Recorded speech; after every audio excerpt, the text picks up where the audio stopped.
más en uno, ¿no? No solo podemos analizar el resultado de esta consulta popular, cómo la interpretan cada uno, teniendo en cuenta el número de votos que recibió el presidente Maduro cuando fue electo como tal, después de la muerte de Chávez, en comparación con los números que se obtuvieron ahora en esta consulta popular, aunque no sea vinculante, que se interpreta de eso.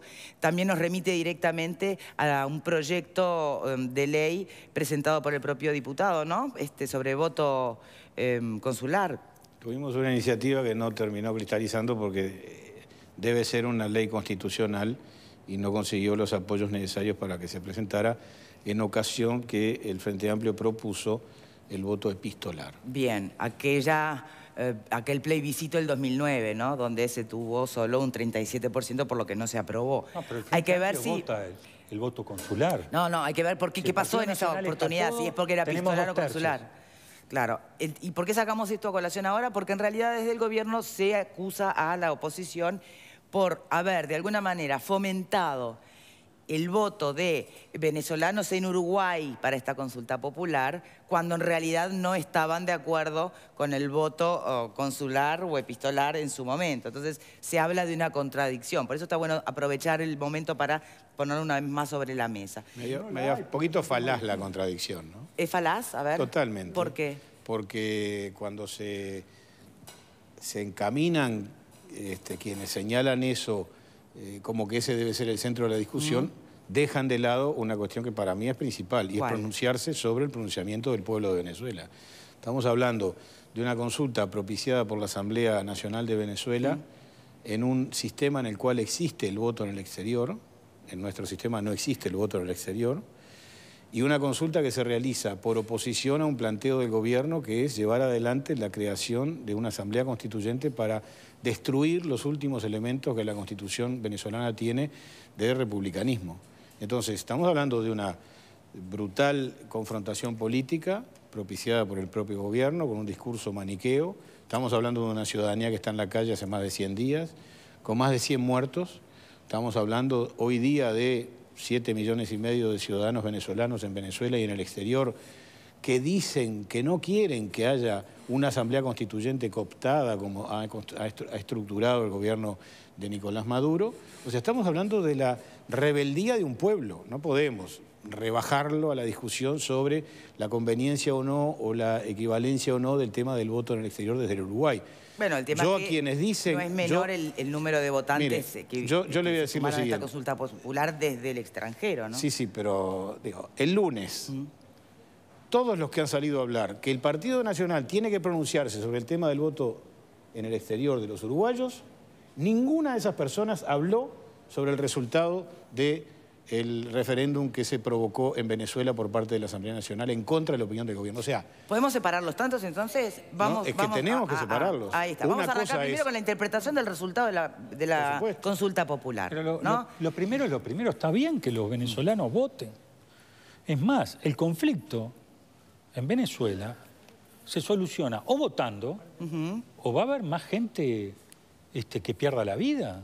Bien. Entonces, que se estimule el voto, está bárbaro. Y para aquellos que creemos que es bueno que el destino de Venezuela lo resuelvan los venezolanos estén donde estén, o el destino de los uruguayos lo resolvemos los uruguayos estén donde estén, me parece que es coherente. Además, yo creo que el diputado Trovo está a favor del voto consular de los uruguayos. Nosotros también. No hay contradicción ahí entre él y yo. Justo no entre ustedes dos, tal vez.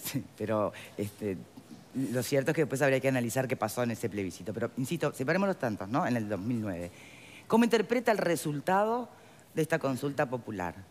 Es cierto que ya han habido observaciones por parte de la Corte Electoral venezolana, de que por ahí votó gente más de una vez, lo que le llaman el voto cíclico itinerante, de que han llegado a votar hasta niños de 10 años.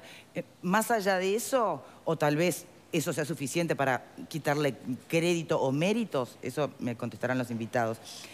Piensen en la cantidad de votantes, de votos que se escrutaron, ¿no? Según el último censo, el padrón electoral en Venezuela, el 2015 estamos hablando, tiene 19.483.369 electores y electoras. A Maduro lo pusieron en el cargo de presidente 7.587.579 votos. Esta consulta popular recibió 7.535.259 votos. O sea, hablamos de una diferencia de 52.320 votos. Y de esos votos justamente hay unos 693.000 que vienen del exterior, ¿no? Contra cuando, en el caso de Maduro, los extranjeros en Venezuela suman 221.084. Esa diferencia de 52.000, ¿es contundente? ¿No lo es? ¿Cómo lo interpretan? Primero nuestros invitados. Yo creo que en Venezuela han pasado muchas cosas después de la elección de Maduro. Creo que en Venezuela, de hecho, en los últimos 100 días, lo que ha ocurrido es que hay un pueblo en la calle reclamando poder votar y poder decidir sobre su futuro. En Venezuela el gobierno cooptó los organismos de contralor como la Corte Electoral de allá, que es el Tribunal Supremo de Justicia Electoral, y el Tribunal Supremo de Justicia. En Venezuela el gobierno ataca ferozmente a diario a la fiscal general porque no comulga con las iniciativas de la administración, y notoriamente el pueblo de Venezuela quiere una solución diferente de esta grave crisis que está viviendo. Entonces, al pueblo de Venezuela le quedan pocas armas. Le queda la manifestación en la calle, que provoca muertes, 100 muertes, muchos de los cuales eran jóvenes, que salieron por su condición de jóvenes a rebelarse contra el régimen. A Venezuela le queda una solución interna política que el gobierno no parece tener mucho interés en llevar adelante, y a Venezuela también le queda la presión de la comunidad internacional, que yo creo que es muy importante y que los países deben ejercerla. Dentro de ella, la de Uruguay. Uruguay es un país reconocido a nivel internacional por su condición democrática y por su respeto a las normas internacionales, y yo creo que tiene que llevar hasta el extremo los niveles de presión hacia el gobierno de Venezuela para que el gobierno de Venezuela entienda que esa crisis debe resolverse internamente, sin intervención exterior, pero de acuerdo a la legitimidad democrática. No puede ser que el presidente Maduro de Venezuela impida que se lleve adelante un referéndum revocatorio contra su mandato, porque si lo perdía debía dejar la presidencia y llamar a elecciones, y en el tiempo, digamos, difiriendo en el tiempo las posibilidades de que se pudiera, digamos, realizar esa actividad, y ahora en poco tiempo anuncia una nueva constituyente cooptada, constituida por sectores de interés y no por los ciudadanos, valiendo cada uno un voto como corresponde, en el término de 30 días, y la va a llevar adelante, diciendo claramente que todos los argumentos que se usaron para decir que la justicia electoral no estaba preparada para el referéndum revocatorio, hoy está preparada para esta nueva constituyente. Bien. O sea, pero una la votación popular reciente, los resultados, ¿lo considera o los interpreta usted como algo muy contundente? Yo creo que 7.600.000 ciudadanos, o del 7,5 millones de ciudadanos, que son los que determinaron quién era el presidente de Venezuela, porque no se olvide que Enrique Capriles tuvo algunos pocos votos menos que Maduro en la elección de presidente. Sí. O sea que esa cantidad de votos responden a quien, en definitiva, en su momento fue presidente de la República electo. Bueno, yo creo que es una cifra realmente potente, realmente muy importante. ¿Qué opina usted sobre la cifra? Venezuela vive un drama desgarrador, que pasaron dos hechos importantes: la elección de Maduro y después la elección de la Asamblea Nacional, donde la oposición saca 2/3. En cualquier otro país, lo que hubiera acordado es una especie de cohabitación, término desarrollado a partir de que Mitterrand pierde la mayoría y la gana la derecha francesa. Y lo que hacen es cohabitar en beneficio del país. Acá no ha ocurrido eso, lamentablemente. Se han desconocido por parte de unos y otros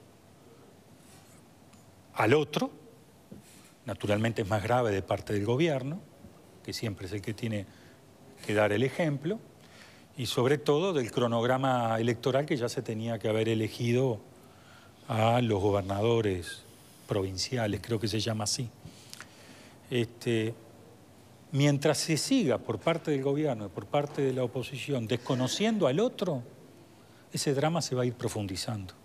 Bueno, no creo que sea reconocida esta consulta popular por el presidente Maduro. Por eso, mientras se siga desconociendo, entonces Maduro plantea una asamblea constituyente para no reconocer a la Asamblea Nacional, la oposición le da una respuesta con más de 7 millones de votos, cada uno presiona como puede, eso no arregla los problemas de Venezuela. Bien. Los problemas de Venezuela se arreglan, en mi opinión, con un diálogo y que tiene que tener dos bases. No puede haber presos políticos, si no, no se arregla eso. Y la segunda cosa es votando, porque si no se vota, es muy difícil. Panel. Primero celebro la posición del senador Michelini, porque... Es la que siempre he tenido. Por supuesto, es así, pero la celebro porque no es la voz dominante dentro del partido de gobierno y ni siquiera dentro del gobierno. Por lo tanto, me parece que tiene que ser reconocida la independencia. Bueno, pero yo creo que tiene que ser reconocida la voz del senador Michelini y así me complazco en hacerlo. Repito, una voz minoritaria claramente dentro del Frente Amplio y eso yo creo que acrecienta el valor de decirlo públicamente. Y en cuanto a, digamos, al contexto general, tú preguntabas sobre la cantidad de votos. Es tan o más importante que la cantidad de votos las condiciones en las cuales la campaña y la elección se realizaron. Eso es el elemento fundamental. Y lo digo porque yo tuve la experiencia de haber asistido en las elecciones del año 2012 en Venezuela, cuando Chávez le gana a Capriles, o sea, en el último tramo de la enfermedad de Chávez, cuando ya se sabía, en fin, que estaba enfermo, se hace esa elección y Chávez le gana a Capriles, o sea, estamos hablando de unos cuantos años atrás, y el clima que se vivía entonces, y estoy hablando ya de varios años donde no se había llegado a la polarización de hoy, era un clima insoportable. O sea, uno que venía de Uruguay, conociendo las campañas uruguayas, la forma en que la gente se manifiesta pacíficamente, las concentraciones, los medios de comunicación abiertos a cualquiera, en ese momento, esas condiciones no existían en Venezuela. Y el proceso se fue agravando. El manejo, la manipulación grosera, burda de los empleados públicos, obligándolos a ir a actos. Yo vi camiones y ómnibus de funcionarios públicos obligados a ir a los actos. Matones por las calles con motocicletas de alta cilindrada, amenazando a la gente con pistolas. Yo lo vi, y hace varios años. Prácticamente la ausencia de medios de comunicación independientes que pudieran abrir, salvo escasas excepciones, abrir sus medios a las voces de la oposición. Bueno, todo eso que se agravó.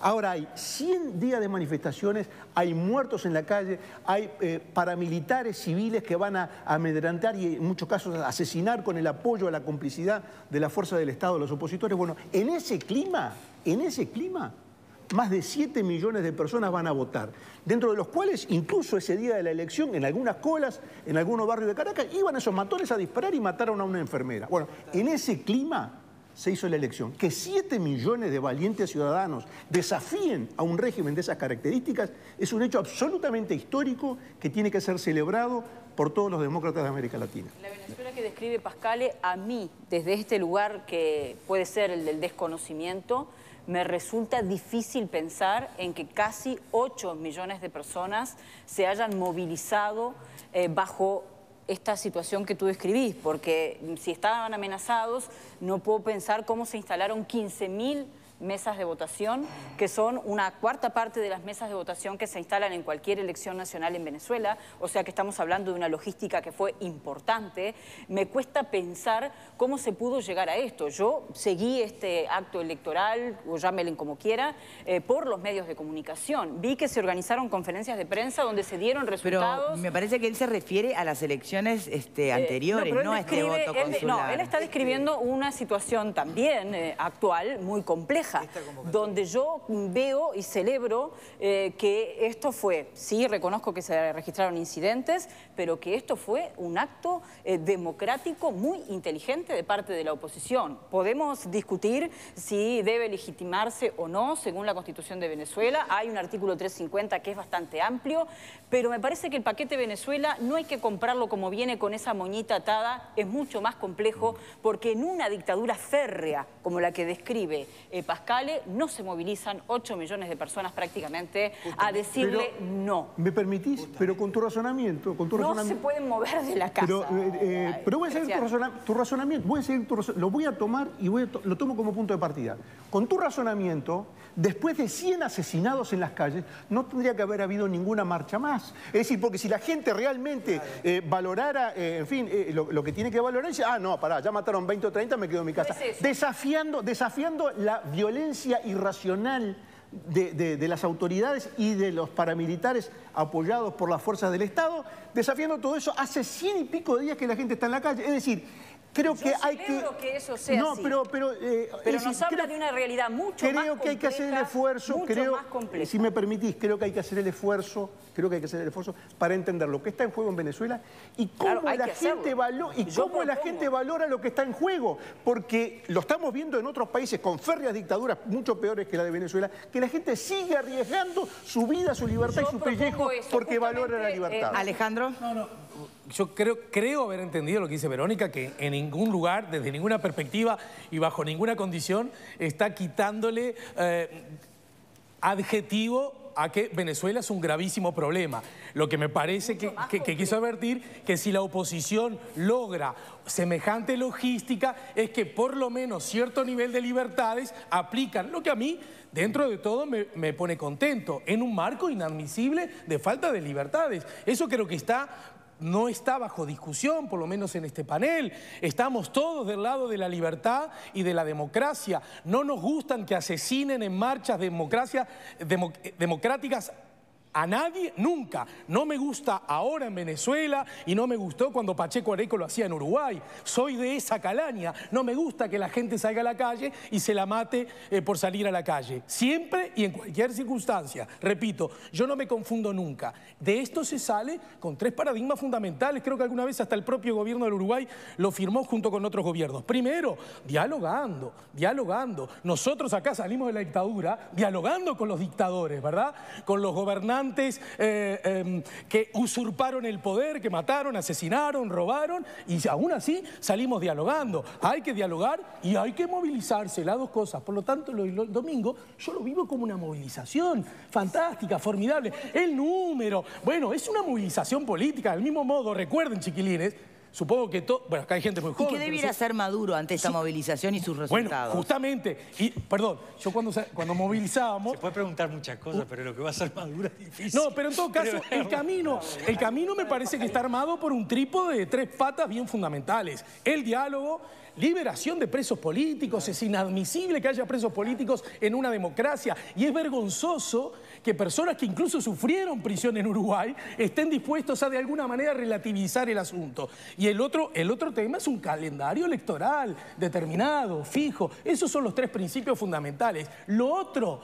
es ruidito que a veces tiene la baja pretensión de llevar votitos para mi terreno. Y creo que pierde calidad democrática la discusión. Álvaro. Felizmente hoy estamos todos de acuerdo porque felizmente estamos en un país democrático donde estamos orgullosos de cuidar esta democracia que privilegia a la República por encima de cualquier clase de totalitarismo, pero es una lástima que la fuerza que nos gobierna no esté totalmente de acuerdo en esto y que haya sido sectores como el MPP, el Partido Comunista, el Grupo IR o Casa Grande, no sé cómo se llama, la lista 711, hayan sido frenos concretos permanentes a la posibilidad de que Uruguay se pueda expresar de manera contundente contra la dictadura de Maduro.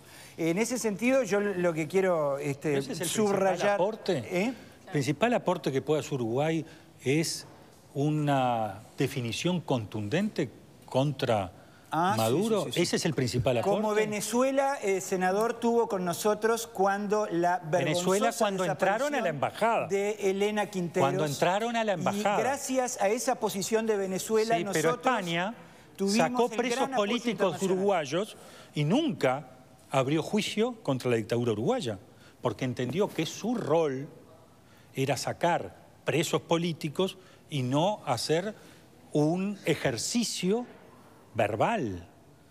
El aporte que puede hacer Uruguay es una cosa, lo que está pasando en Venezuela es otra.